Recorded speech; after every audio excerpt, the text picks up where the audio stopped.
మిత్రమండలి Telugu film review by allrounder star Balyam Venumadhav. సినిమా నిడివి 2 గంటల 18 నిమిషాలు.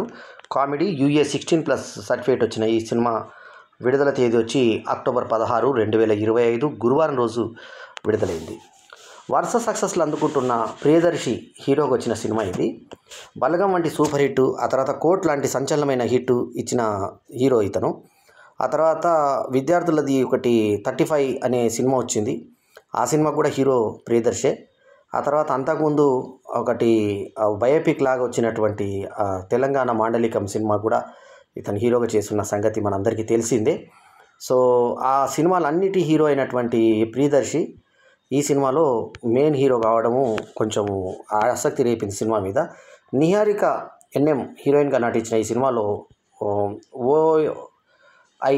విష్ణు మనకి ఇప్పుడు ఈ మధ్య వచ్చినటువంటి ఆ సినిమాలు 2 సిరీస్లో వచ్చినటువంటి మ్యాడ్ సినిమాల హీరో, అంటే వన్ ఆఫ్ ద హీరో. రాఘమయూర్ ఇతను కూడా కొన్ని సినిమాల్లో హీరోగా చేయడం జరిగింది. తర్వాత ప్రసాద్ బెహ్రా, వెన్నెల కిషోర్ తనదైన బాణీలో ఒక ఇన్స్పెక్టర్గా ఒక పాత్ర. సత్య చాలా ప్రత్యేకమైన పాత్ర, ఆ సినిమాలోనే డిఫరెంట్ క్యారెక్టర్ అని చెప్పి హీరో కూడా అయినటువంటి ఇంట్రడక్షన్ ఇచ్చారు. ఆ లాస్ట్గా క్యారెక్టర్ ఇతను ఎవరు అనేది డైరెక్టర్ బామర్ది అని చెప్పి వేయడము అది చాలా గమ్మత్తుగా అనిపిస్తుంది. తర్వాత ఫ్రెండ్ వాళ్ళ ఫ్రెండ్ అంటూ ఒక పాట ఒకటి ఉంటుంది, చాలా బాగుంటుంది ఆ పాట. విజయేందర్ సత్తు డైరెక్షన్ చేసిన ఈ సినిమాకి బన్నీ వాసు నిర్మాత, అట్లాగే భాను ప్రతాప్ ఇంకొక నిర్మాత వచ్చి కళ్యాణ్ మంతిన, ఇంకొక నిర్మాత వచ్చి విజేందర్ రెడ్డి తీగల.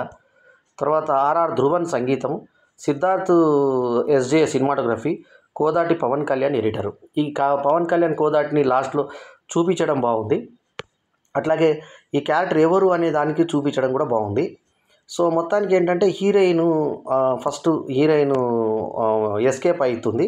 ఆ ఎస్కేప్ అయ్యే పద్ధతిని డిఫరెంట్గా మనకు చూపించే విధానం కొత్తగా అనిపిస్తుంది మనకి. సో మల్లేశం సినిమా, ఇంతకుముందు నేను పేర్కొన్న ప్రియదర్శి సినిమా మల్లేశము. అయితే ఈ సినిమాకి వచ్చేసరికి ప్రియదర్శిని మ్యాజిక్ పనిచేయలేదు. ఎందుకో ప్రియదర్శి సినిమాలో అంత యాక్టివ్ పర్ఫార్మెన్స్ అనిపించాల, చాలా రొటీన్ పర్ఫార్మెన్స్ అనిపించింది. 3 మిత్రులు ఉంటారు, 4 ఇంకొక అతను మధ్యలో విడిపోతాడు, మళ్ళీ చివరిలో కలుస్తాడు. సో ఈ 4 ఒక గ్రూప్, వాట్సాప్ గ్రూప్ లాంటి ఒక గ్రూప్ లాగా మిత్రమండలిని పెట్టుకుంటారు. వీళ్ళు ఒక అమ్మాయి, ఇద్దరు అబ్బాయిలు ఫస్ట్ విష్ణును తర్వాత రాఘమయూరులు ఒక అమ్మాయిని ఇష్టపడతారు. ఆ ఇష్టపడ్డ అమ్మాయి బ్యాక్డ్రాప్ ఏంటంటే ఆమె ఒక కాబోతున్న ఎమ్మెల్యే యొక్క కుమార్తె అని చెప్పేసి అతను పరువు పోకూడదు, ఆయన కులం ఓట్లు రావాలని తొట్టి కులం అని చెప్పేసి ఒక డిఫరెంట్గా పెట్టి తొట్టి అంటే బాగుండదని తొట్టి కులం అని పెట్టారు. ఆ తొట్టి కులం తరఫున వాళ్ళ ప్రతినిధులు అందరూ వాళ్ళకు ఓటేసే విధంగా అతను ఉండాలనే ఉద్దేశంతో అతను ప్రయత్నిస్తూ ఉంటాడు. సో ఆ తొట్టి కులం ప్రతినిధి కుమారుడు కాబట్టి అతను చేస్తారంటే అతను ఎవరు, మనకు వీటి విజయాన్ని పెట్టారు. యూటీవీ విజయను మనకి ఈ మధ్య చాలా సినిమాల్లో నవ్వించి కవిస్తున్నటువంటి నటుడు. సో అతను మనకి ఈ మధ్యలో ఈ సినిమా కూడా మనకి మంచి ఫ్లెచింగ్ అయిన సినిమా ఉంది. సో వెంకటేష్ది సంక్రాంతికి వస్తున్నాం లాంటి సినిమాలో కూడా చేసిన VTV గణేష్ ఆ మంచి క్యారెక్టర్ చేశాడు. సో అతని కుమార్తె ఈ హీరోయిన్. ఇతన్ని ఇష్టపడి ఇతనితో వెళ్ళిపోతే లేచిపోయింది కాదు, కిడ్నాప్ అయిందని చెప్పాలి అని అంటాడు. ₹1 2 కోట్లైన ఇస్తాను, 1 కోటి కాదు 2 కోట్లైన ఇస్తానని చెప్పేసి తీసుకొచ్చి ఇవ్వడము. ఆ లోపు మధ్య చార్కోల్ జీవన్ లాంటి కామెడీ, అతని దగ్గర అంతా అమాయకత్వం గమ్మత్తుగా ఉంటుంది ఆ కామెడీ అంతా. సో డైలాగ్ పంచులు నవ్వించే ప్రయత్నాలు చేసినా కూడా మెయిన్ మూలకథ లేకుండా చతికిల పడ్డది సినిమా. సో మెయిన్ మూలకథ అయితే లేనట్టే, 3 ఫ్రెండ్స్ ఏ రకంగా ఒక అమ్మాయిని ట్రాప్ చేశారు అనే దాని మీద. తర్వాత పెళ్ళిళ్ళ మన మ్యారేజ్లు ఎక్కడైతే జరుగుతాయో, ఏది రిజిస్టర్డ్ మ్యారేజ్లు, అక్కడ చేతులు నరికే సన్నివేశం కామెడీ మాత్రం చాలా బాగుంది. ఈ చెయ్యి కాదు ఆ చెయ్యి అని ఈ చెయ్యి నరికిన తర్వాత ఇంకో చెయ్యితో నరికించడం అనేది, అది రక్తపాతం చూపించే సీన్ అయినా కూడా నవ్వు వస్తుంది మనకు అక్కడ.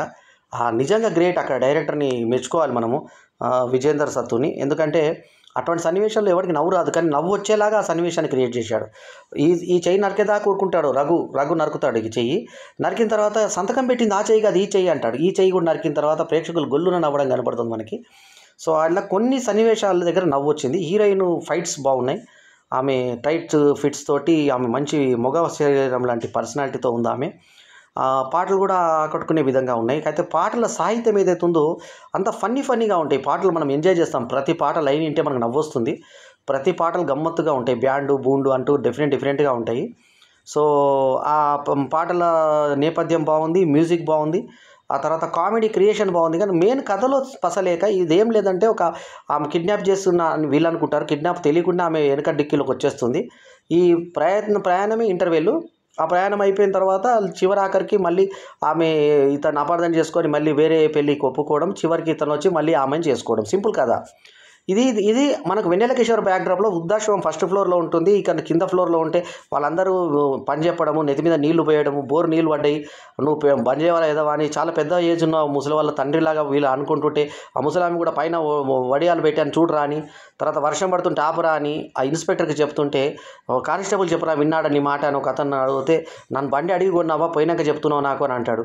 అన్న తర్వాత కానిస్టేబుల్ చెప్పంటే వినట్లేదు కానిస్టేబుల్ అంటే, 5 లక్షలు ఉద్యోగం చేసిన కానిస్టేబులే నీ మాట వినట్లేదు, 25 లక్షలు పెట్టుకొని ఎస్ఐ కొన్నా, నేను ఎట్లింటారా నీ మాట. అలాంటి కొన్ని పంచ్ డైలాగులు వెన్నెల కిషోర్ గొంతులో వినాల్సిందే. కొన్ని ఆ పాటలు బాగున్నాయి. So just for time pass సినిమాగా మిత్రమండలిని చూసుకోవచ్చు మనము. అంతవరకు హ్యాపీ. అంతకు మించి ఇంకా బియాండ్ ఇంకేం మనం ఊహించలేము ఈ సినిమాని. సో ఓవరాల్గా ఈ సినిమాకు నేను ఇస్తున్నటువంటి రేటింగ్ 3.75/5. ఎందుకంటే కొన్ని కామెడీ పంచులు బాగా పడ్డాయి.